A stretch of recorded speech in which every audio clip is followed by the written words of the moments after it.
Okay, so thank you all for coming. Today is 7:30. It's quite early, right?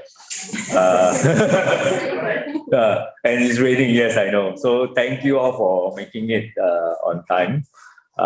So today I have, like as Uha said, I have 3 sessions, but all I want to focus on is one of the recent paper that I did.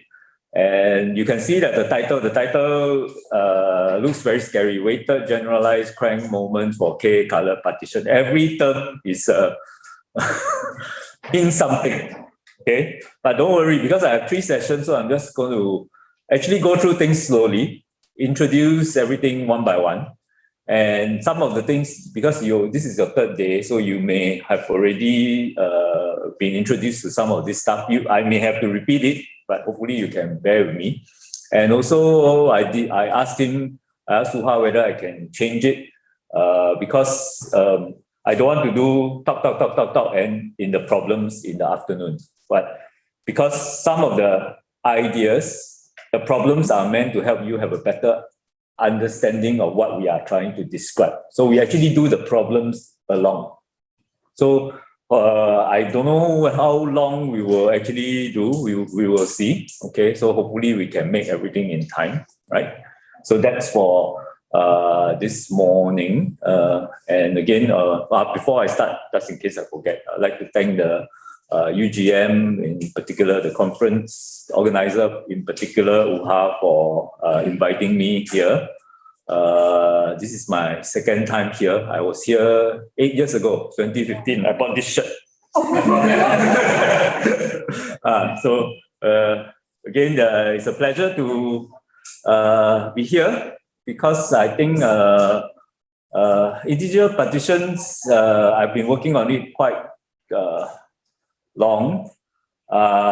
In Singapore, there are only a few. It's a small group in the whole world. Okay, although the group is getting a little bit bigger, because now there are many graduates in China who is actually working on this.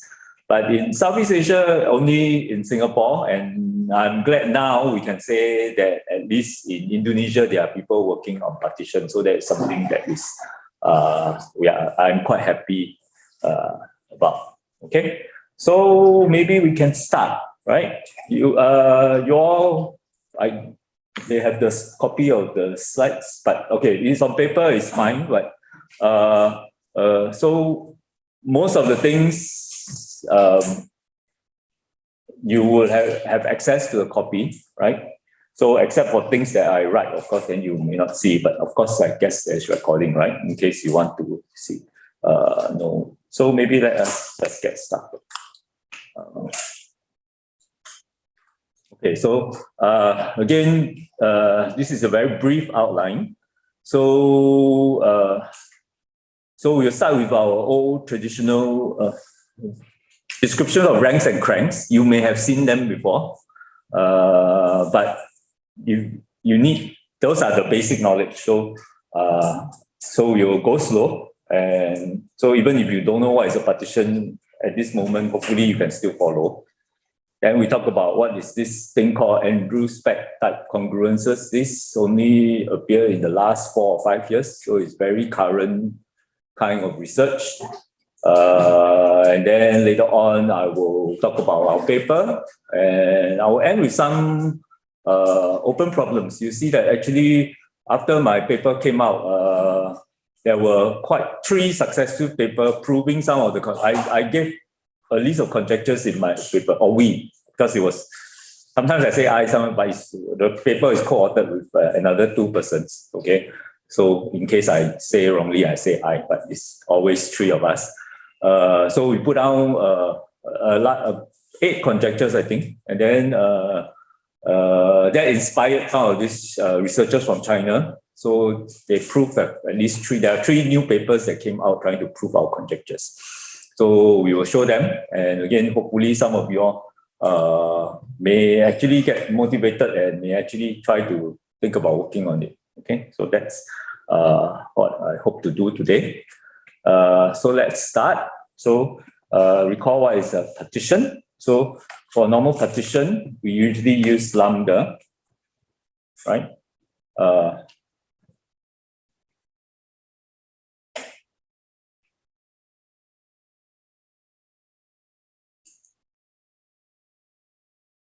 Use lambda for to denote a partition of the integer n, and it is finite, non-increasing sequence of positive integers. So it should satisfy this in this chain of inequalities. Lambda 1 is greater or equal to lambda 2, and so on. The last part should be greater than 0 because we want to know exactly how many parts there are. Okay, and then if you sum all the lambda, it will give you n, right? So the lambda's i's are called the parts, or maybe less of the partition. We have some notation, so you may want to, if you're copying, you may want to put it somewhere here in case we refer to it again. L or lambda is the largest part, which is lambda 1. Okay, and this one is our notation for numbers, is for the number of parts. So because we need to count the number of parts, so we cannot have parts of 0. That's why the last one must be greater than 0. So you can count exactly what is the number of parts. Okay, so what is the partition function, which you have already seen for 3 days? It counts the total number of partitions of n. We will look at some examples. Right, okay, so P2 is 2 because there are 2 partitions, 2 and there's 1 plus 1. This one you all should have seen. P3 is 3. There's 3 partitions, 3, 2 plus 1, and 1 plus 1 plus 1. So in particular, if your lambda is 2 plus 1, if we focus on this partition, then the largest part of lambda is 2. The number of parts of lambda is also 2. Yes, good. So last one, P4 is 5. So again, there are 4 partitions, and sometimes we use our Ferris diagram, which again, I assume you should have seen before. So you have the Ferris diagram, and you will see that these 4, 3 plus 1, 2 plus 1 plus 1 is this one, and then 2 plus 2 is this one, and 1 plus 1 plus 1 is this one. Okay, so yeah, like that. And also what you would hopefully have learned over the past 2 days is there's this nice thing map that sends this map, this to this, and this to this. So this map is called the what map? Conjugate map, right? Conjugate map. Right, so the conjugate map sends, again, it just does do a reflection about the 45-degree line, reflection about this 45-degree line. So this one becomes this. So what happens when you do a conjugate map? What's happening with this?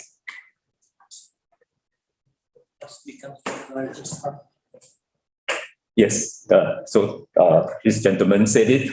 In case you didn't hear, the number of parts becomes the largest part, and the largest part becomes the number of parts. Okay, so this is important in what's going to happen in our discussion and some of our proofs. So that's why at this point I would like to emphasize it or revise or recall it. Okay, so far okay. I'm not speaking too fast, right? So far easy, yeah. That's just things that we know. Let's go on. Okay, of course, you don't talk about partitions without knowing or acknowledging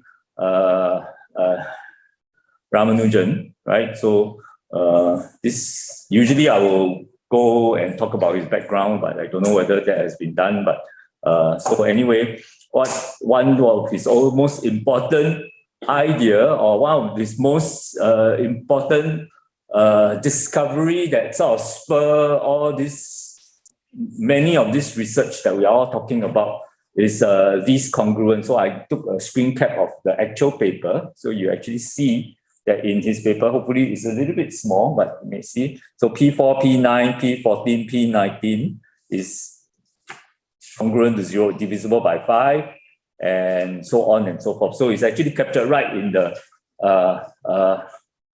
first paragraph of his papers.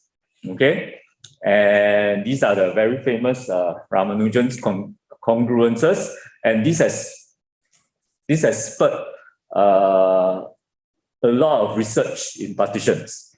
Okay, and I don't know how many of my papers. I know the first page is I always include this. Okay, and again because it inspires many of what we are doing, and it inspires many of the things that we are doing today. Later on, what we will discuss, you'll see that there is this term called Andrews type congruences, which is similar to something like this. So these are congruences for partitions, but actually we don't actually count the partitions. Okay, so that's Ramanujan. Okay.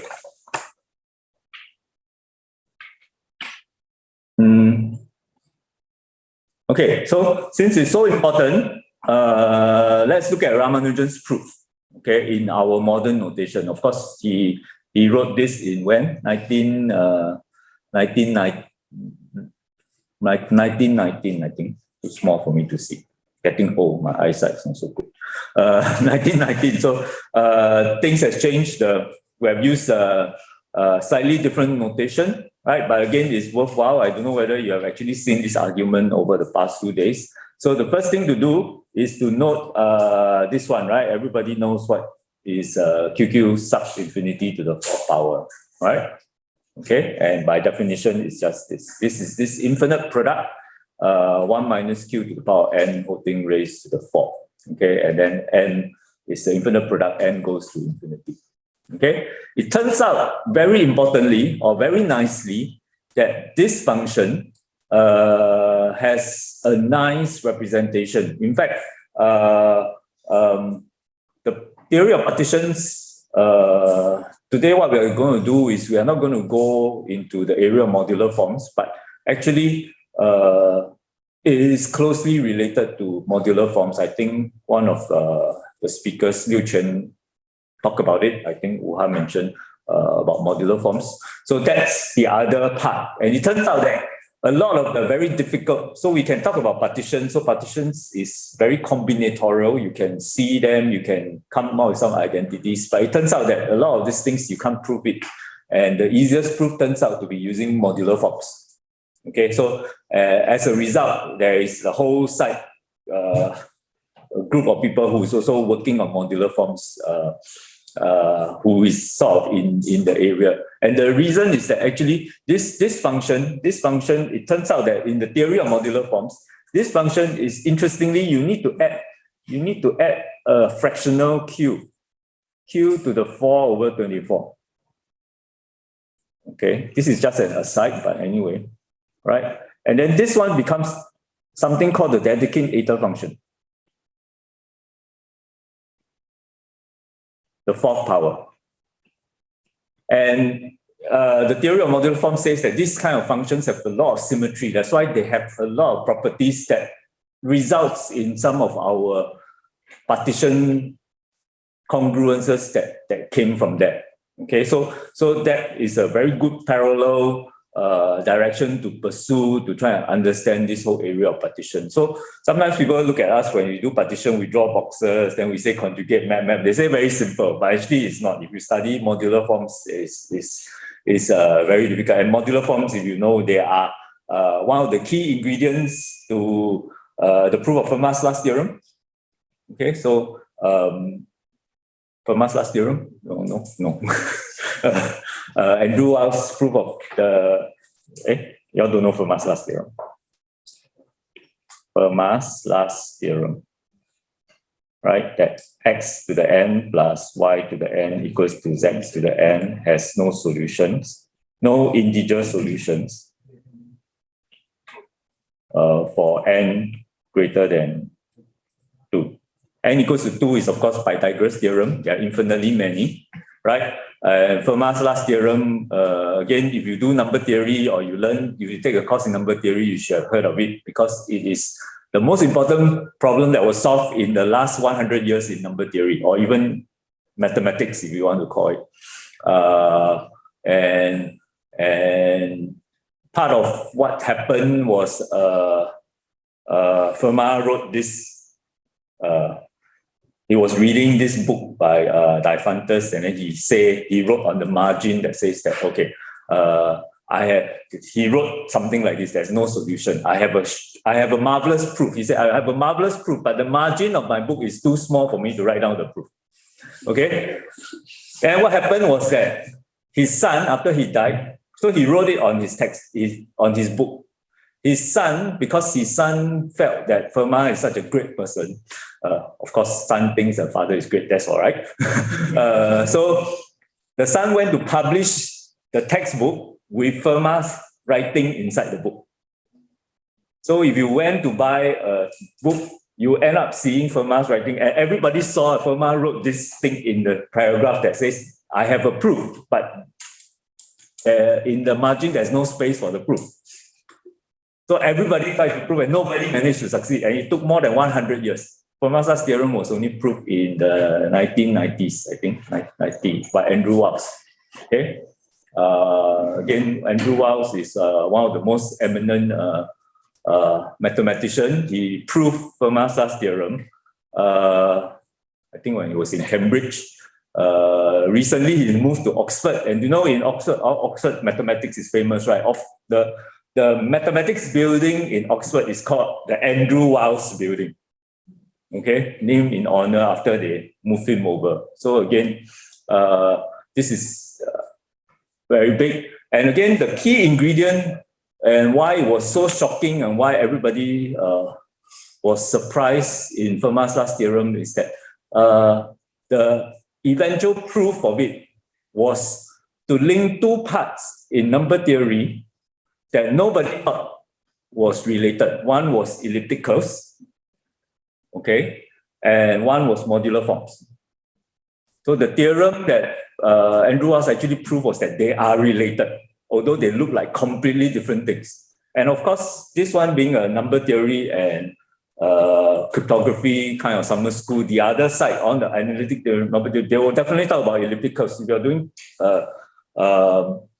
cryptography now, you are using elliptical cryptography, right? So that's again a very big part, and it's safe to say that actually mathematicians, while they are trying to prove Fermat's theorem, push and develop a lot of theory for ellipticals, and now some of this may have been conned on and end up being related to cryptography research. Because, I mean, you want to do cryptography, but you need the theoretical background. So the theoretical background was in part developed by people who were trying to study ellipticals to tackle or to prove Fermat's theorem.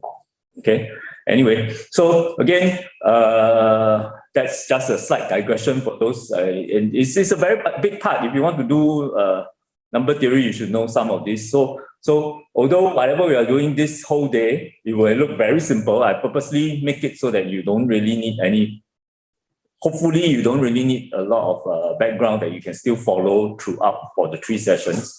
But in order to do them well, there's a lot of theoretical background behind, hiding inside and asking why things like this happen. Okay, so that was quite a long digression to cryptic elliptic curves and Fermat's theorem. But anyway, what we want to do is to prove Ramanujan's proof. Okay, so it turns out, as I said, I remember where I digressed with it, because this expression is actually, from the modular forms perspective, is actually something called the Dedekind-Adler function, the 4th power. And this Dedekind-Adler function satisfies a lot of nice property. So as a result, there is this thing. And it's actually quite natural to have this Q, because if you look at it, so the expression, we don't need to know why this is true, we just accept it. But you realize that there's this minus Q over 24 over 24, right?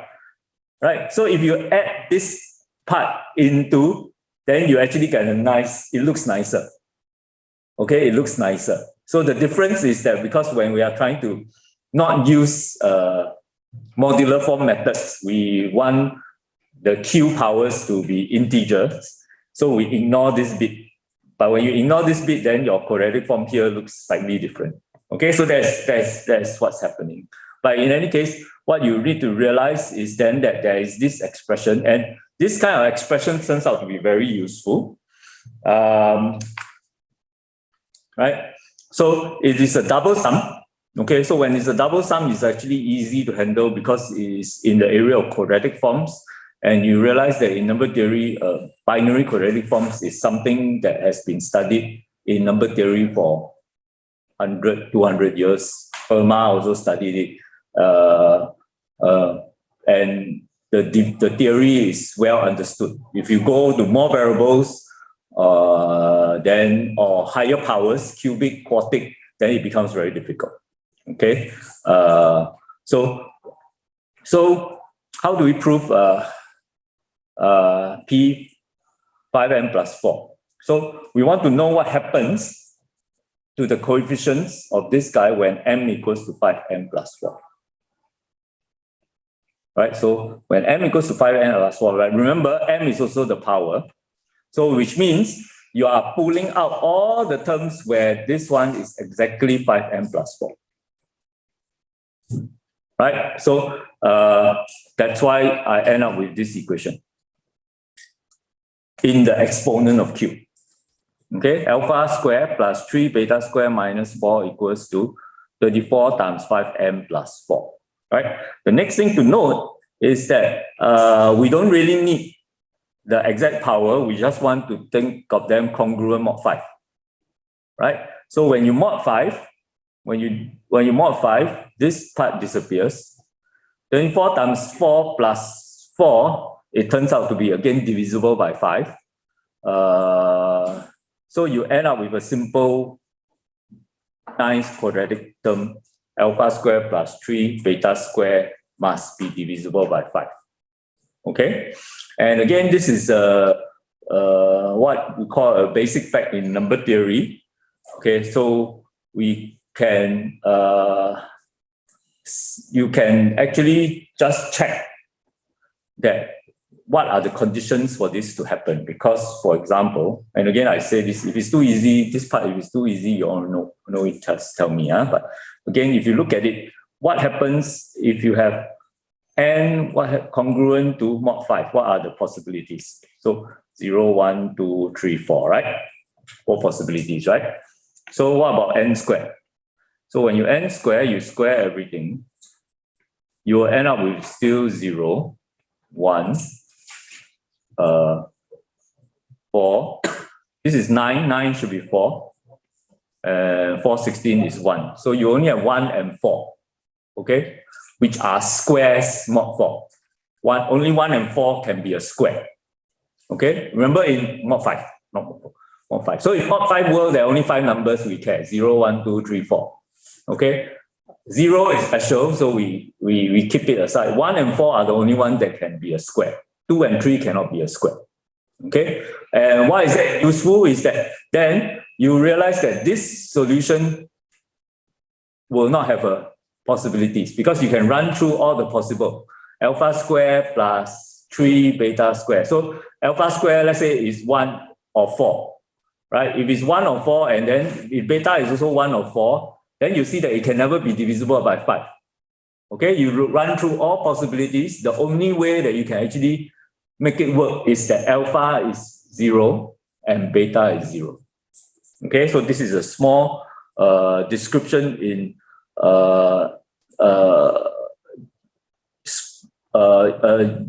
typical kind of result that you may learn in introduction to number theory. Okay, so that's what this means. So in order for this to happen, alpha square plus 3 beta square is divisible by 5. It turns out that it must be that alpha is divisible by 5 and beta is divisible by 5. Okay, another way to see it is just use a quadratic.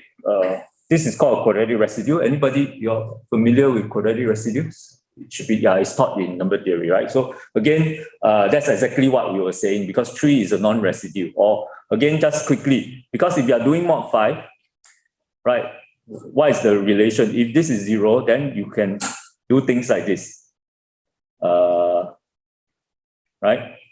And then you can say that then you can divide by the beta and so on. Then also I should keep the -3. So -3 is alpha square over beta square. Okay, so if you are doing this, everything mod 5, then we are saying that -3 is a square. But -3 is 2. 2 is not a square. So again, that's the reason why 2 different ways to actually conclude why 5 must divide alpha and beta. Okay, so if 5 divides alpha and beta, notice that we were looking at the coefficients here. We are looking at the coefficients here, right? This is my m, right? The exponent, sorry. We are looking at the exponent here. We are looking at the exponent. But in my coefficient, remember when this is equals to m, when this is equals to m, that means this is equals to this part. So this part is A4, 5m plus 4. And there is a beta. But we just said that beta is divisible by 5. That's why A4, 5m plus 4 is divisible by 5. Okay? So that's Ramanujan's proof. Is that okay? Or not quite, because we are proving for A4. We'll see where is the connection, right? Okay, so again, now recall the generating function of the partition. 1 over QQ sub infinity is just the generating function for partition function, right? So if you do raise this to the 4th power, you have 5th power below. Okay, it's 4 over 5. That's where my A4 comes in. Okay, then how about my QQ whole thing raised to the 5th power? So this part is equal to this part, right?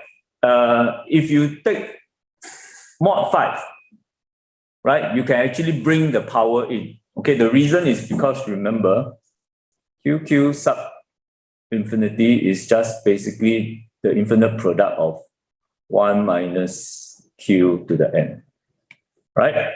If you have a 5th power in front, then you have a 5th power in front, right? So what happens when you expand? If you expand this, remember binomial theorem, then you will be product of 1. What is the next term? Binomial theorem. It will be 5. So should be plus. 5, then minus Q. 5. Okay, so this one 1, so this one 4. Right? And then 10, and so on and so forth. Right? So every of the middle term, everybody is divisible by 5. All the coefficients are divisible by 5. Okay, by the binomial expansion. So the only one that is left will be don't have the coefficient of 5 is the first term and the last term. Okay, so that's why we have this part.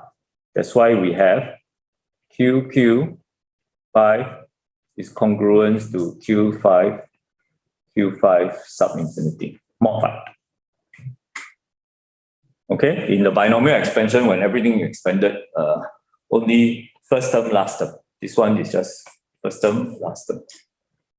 Okay, so that's what's happening. So when this is 5th power, so we are looking at the coefficients mod 5, so we don't really care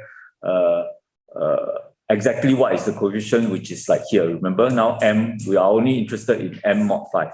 And so what we have done is, since we have already proven that this coefficient is divisible by 5, so Pn is also divisible by 5. So that's Ramanujan's close to his original proof, but given in modern notation.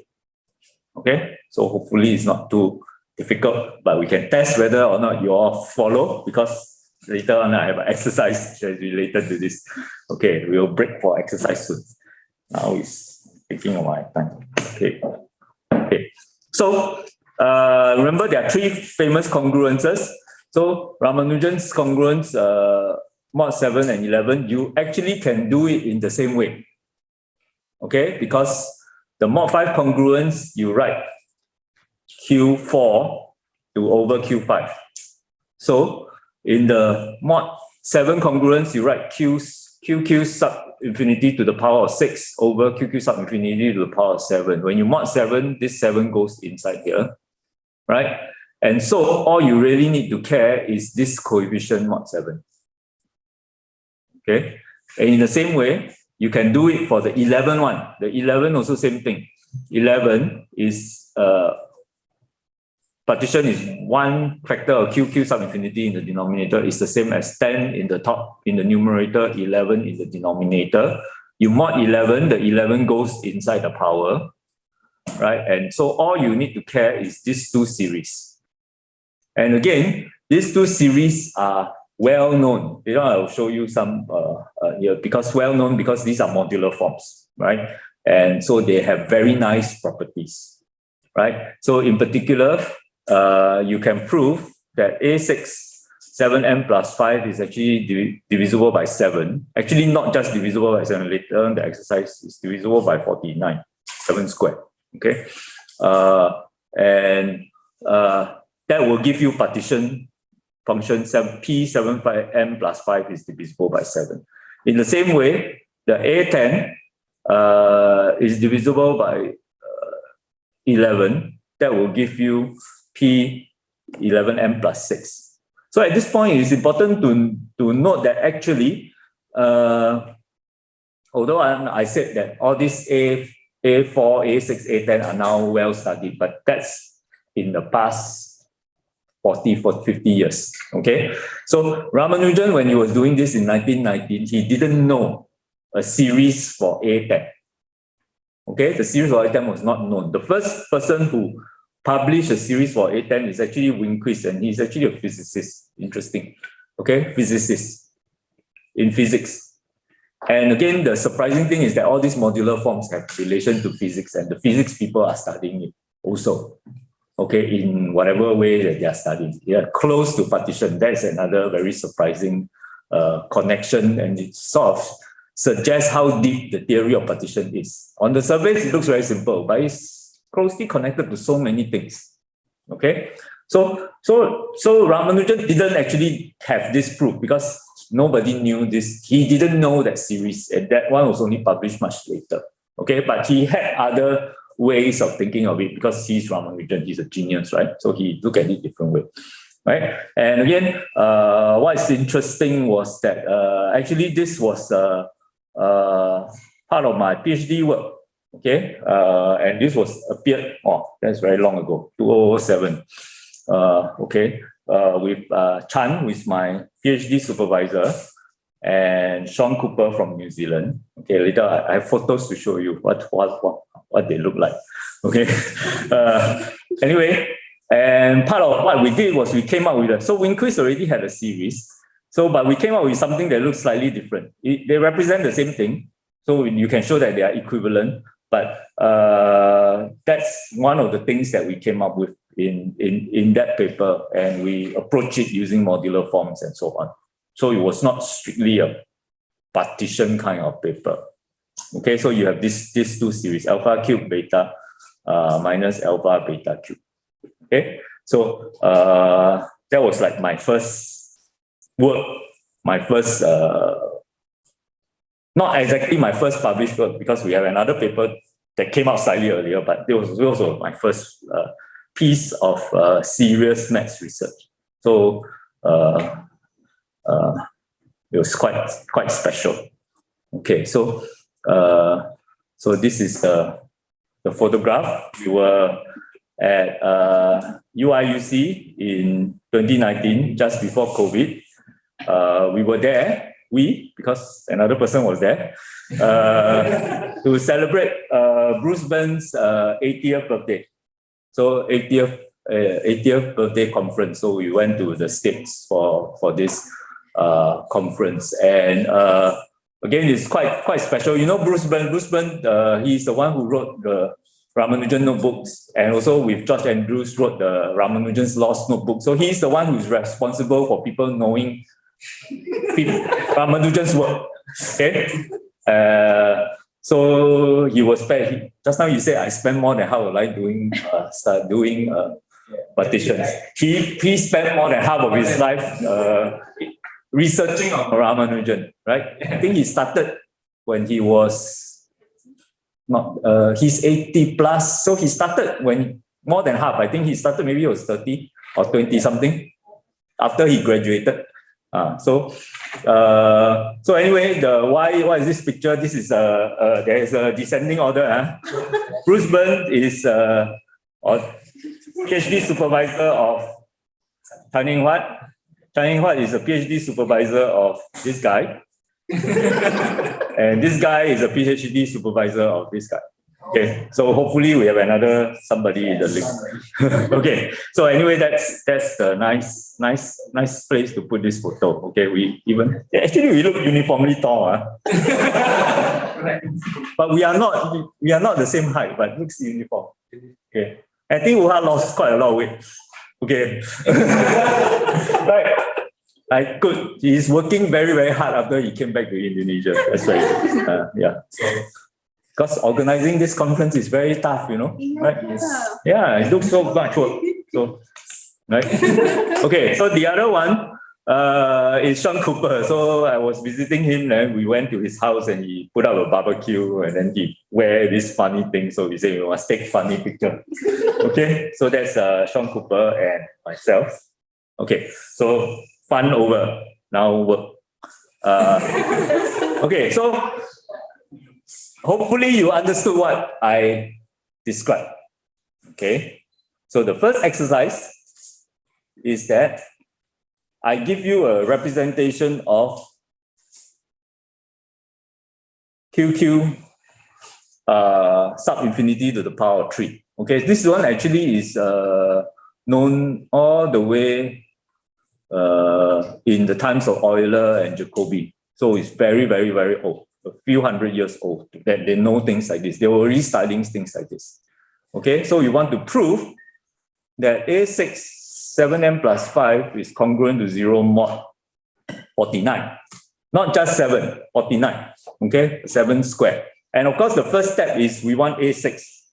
So that means A6m, the generating function,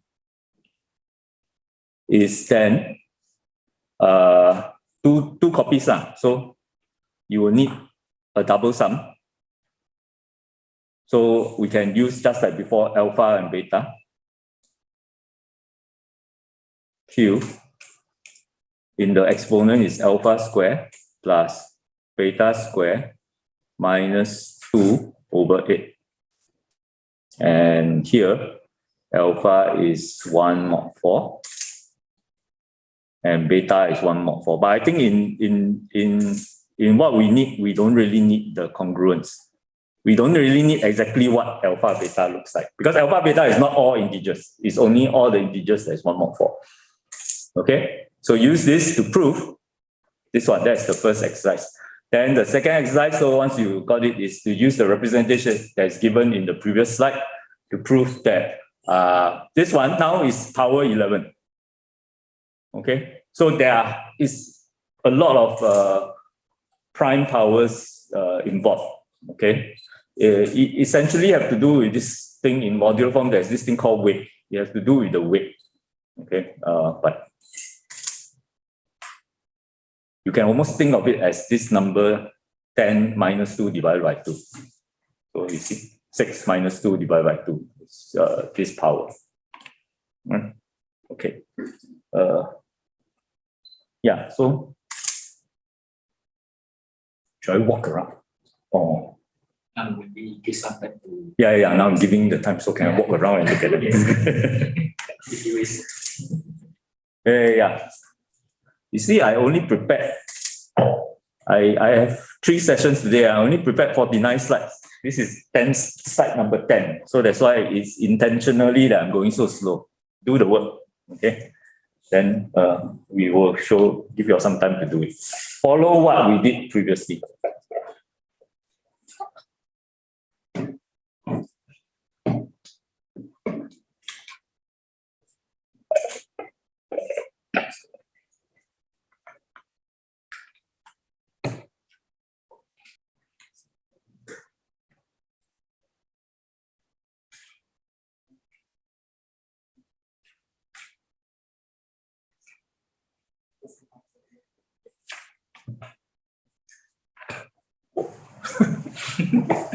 Correct. That's why.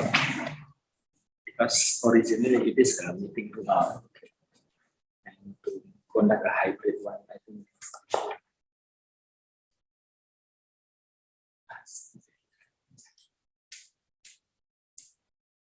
Yeah, in case if you happen to note the material, it is already in Elo.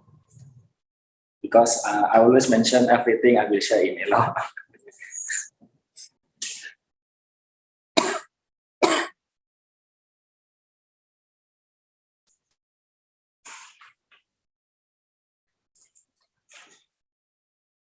Okay, that's fine. Questions to ask, I walk around, please stop me. Nobody there.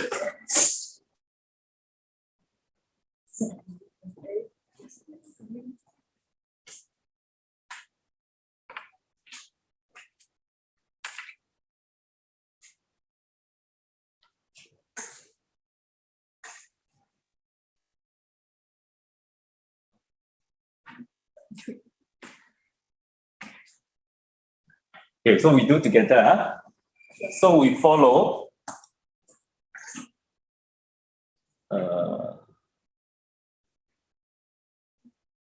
I'm deciding whether I should use the whiteboard so that y'all can, never mind, y'all have access to the slides, right?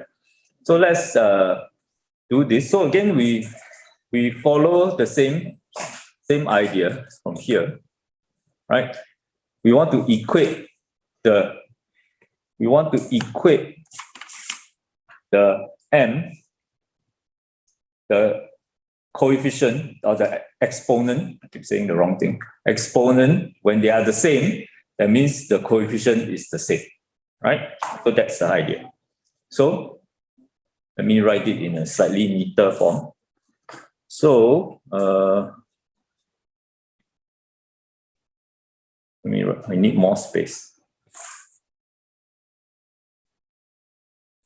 So we have sum of A6M QM is again double sum over alpha beta. That one we don't really need it so much, but it's alpha beta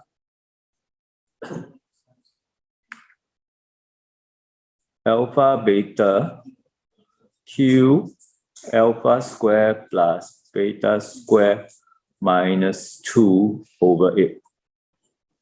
Right? So I don't have space, so I write here. So we equate because we are looking for what? M as, this one is M. We are looking for M equals to 7M plus 5. So 7M plus 5 is alpha square plus beta square minus 2 over 8. Okay? And we need to do all of this mod 7. So when we mod 7, you see this 7n disappears, the n disappears. This 8, when you multiply through, so you get 40 plus 2. 2 from the other side is equals to alpha square plus beta square. Right?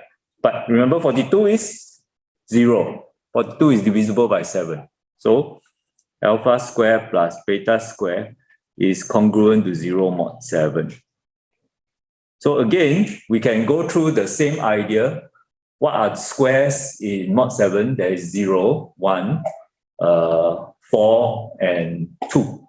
Okay, because it's 2 is 9.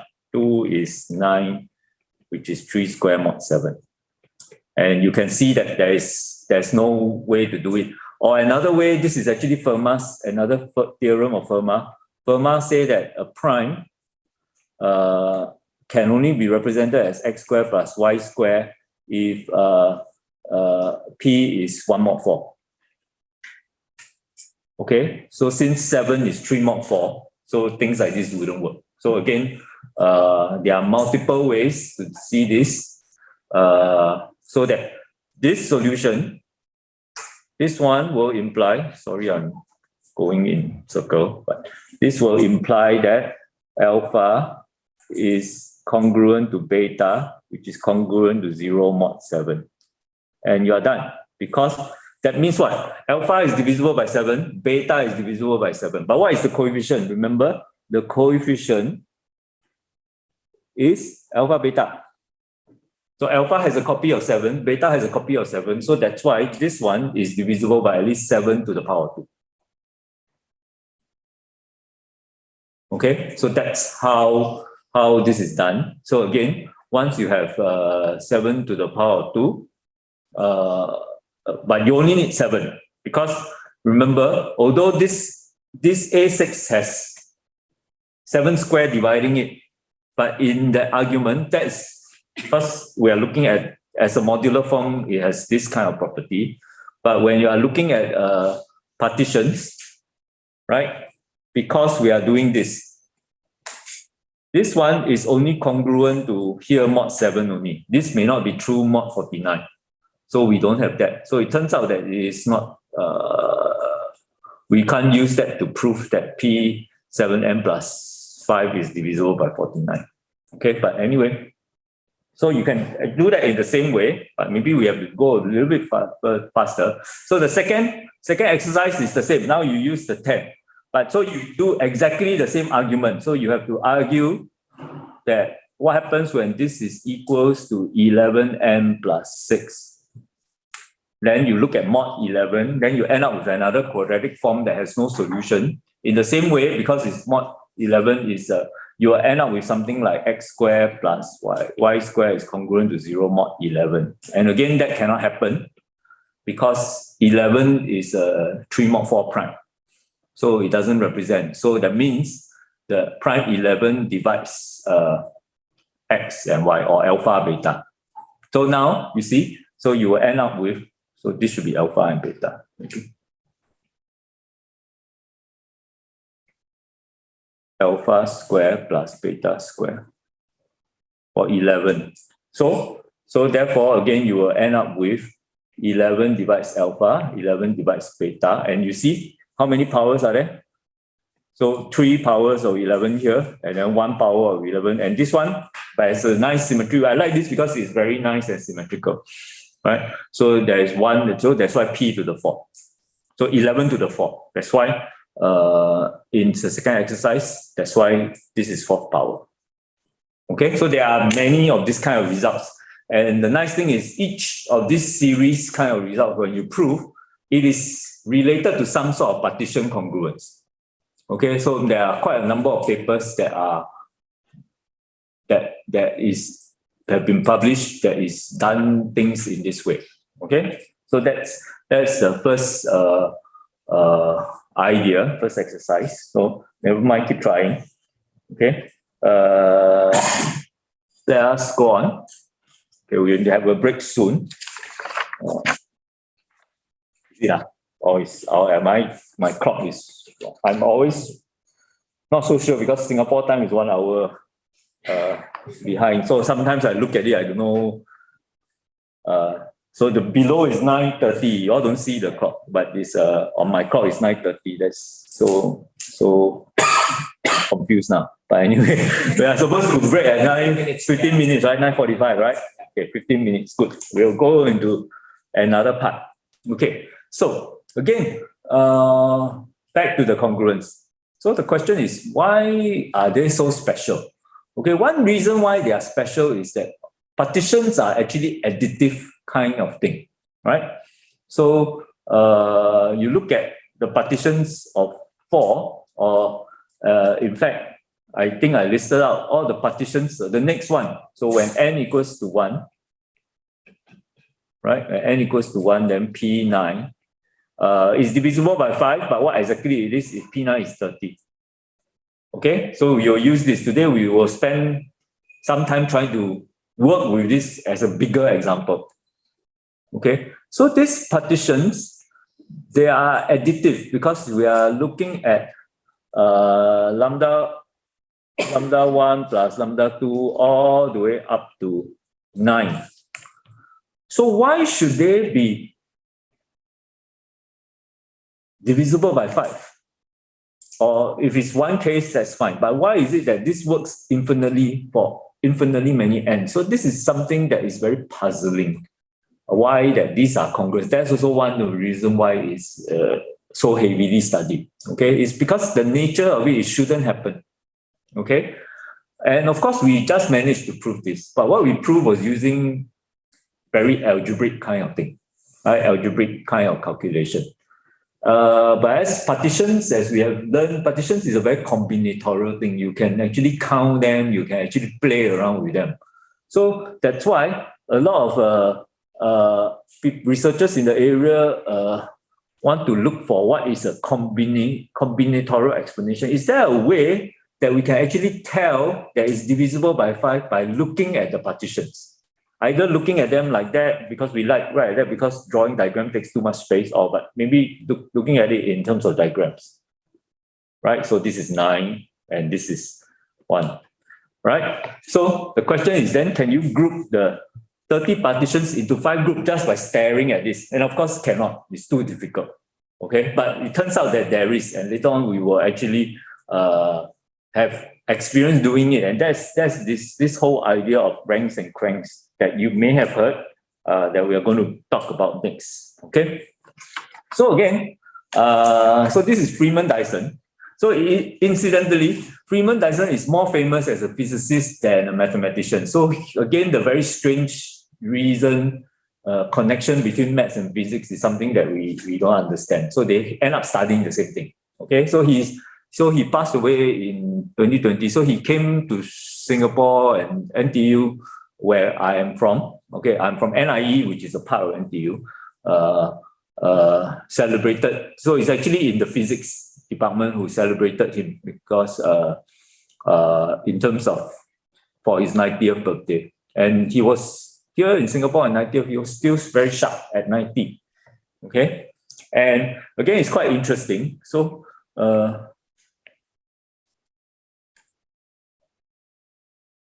right. So in 1944, while he was still an undergraduate at Cambridge, so he actually published a paper that is called Some Guesses in the Theory of Partitions. It's actually a student journal. So is it a student journal, student work? There isn't any proofs inside.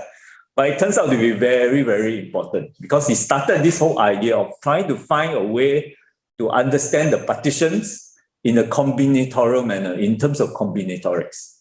Okay, but you look at what he wrote. So I don't know, maybe there was the time in the 1940s, maybe also because they are English. So they wrote a lot in English and it's not a lot of math. So he says that I state certain properties of partition which I am unable to prove. So he can but it's a student journal, so he just said, okay, these guesses are transformed into algebraic identities, also unproved. Okay, so he gets something, he make them into algebra, still unproved.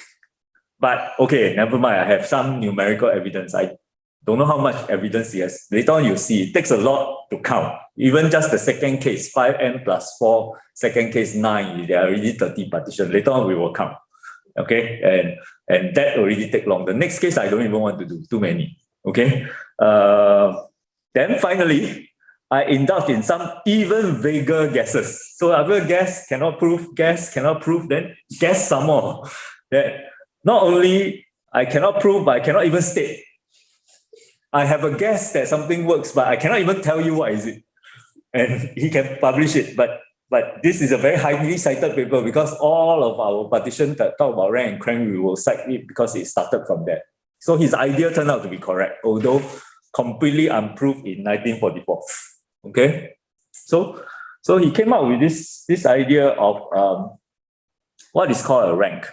Okay, what is a rank of a partition? So again, remember these two notation that we talked about: the largest part and the number of parts. So the rank of partition is defined as the difference between the largest part and the number of parts. Okay, and again, people when we are doing partitions, we like to invent this notation because this allows us to write the algebraic identities of the equation. So n, mjn is the number of partitions of n we rank congruent to M modulo J. But never mind, ignore, don't have to worry about what exactly this is. You just keep it. Anytime you need to refer it, look at what it means. Okay, so sometimes I also get confused, right? Because there are too many notations. All right, but let's look at what is rank. So Dyson conjectured that if you take all the partitions for any 5n plus 4, including maybe 4, 9, and infinitely many, if you take them, and if you count those with rank 0, and when I say rank is mod 5, rank mod 5, rank 0, rank 1, rank 2, rank 3, rank 4, the total numbers are equal. And they are equal to actually then 1/5 of the total number of partitions. So that's why the partitions is split. That's why P5, that is the reason why P5n plus 4 is divisible by 5. Right? Because all the partitions, you can actually naturally split them into 5 groups. And the 5 groups, you can actually see it. Okay, see it by just looking at some characteristics of the partition and not using some, like what we did was using some identities, although that was an easier way to do it. Okay, so that's the rank conjecture. And again, we look at this, then we have exercises, but anyway, and it turns out that the rank explains the partition congruences for 5 and 7, but unfortunately not for 11. So you can actually find a counterexample for 11. Is this off? Press, is it? Hello? Oh, battery flat. Really? Yeah. Is that okay? Too loud? Okay. So it turns out that the rank explains for 5 and 7, but not for 11. That's why he was saying he had some vaguer guess. We will come to it. That's called the concept of crank. But let's look at 5. It's the easiest one. These are the 5 partitions of 4, right? 4, 3 plus 1, 2 plus 2, 2 plus 1 plus 1, and 1. 1 plus 1 plus 1 plus 1, right? And what is the rank? Notice the rank is the largest part, which is 4, minus total number of parts, which is 1. So this rank is 3. The rank, largest part is 3, minus number of parts 2. So rank 1. This one is nice. Number of parts and largest part is 2. So rank is 0. This is also the one that is self-conjugate. When you do the conjugate, it goes back to itself. Okay. This one, largest part is 2. Number of parts is 3. So rank is -1 and then -3. So notice that they are not 0, 1, 2, 3, 4, but congruent mod 5. So when you mod 5, then they are all different. Okay, when you modulo 5, the rank is 3, which is 3 is the same as -2. This one is 1. This is 0. Then this is -1, and then this 3 is the same as 2. Okay. Or another way to see it, if you prefer 0, 1, 2, 3, 4, 5, this is 0, 1, 2, 3, and -1 is 4. Okay, so the rank really gives you 5 groups and you can actually divide them very nicely. So that's something that is quite neat. Okay. Okay, so now we're a bit early. So why don't we take a break, including do the exercise. Okay, so do exercise. So P5, we want to list the 7 partitions of 5 and compute the ranks. You may have done this before, then it's easy. And then the hard one, okay, the 30 partitions of 9. I gave them, I listed it, I double checked, it should be right. So you can use this page, you don't have to go and find just in case you miss one, right? You list it out and you miss one. So group them according to the rank. Just take this list and just divide them. You find which one is rank 1, and then so that there are 5 groups. So if there are 30, each group should have exactly 6. Okay, so that should be our exercise. We can take a break and then we come back at 9:30. No.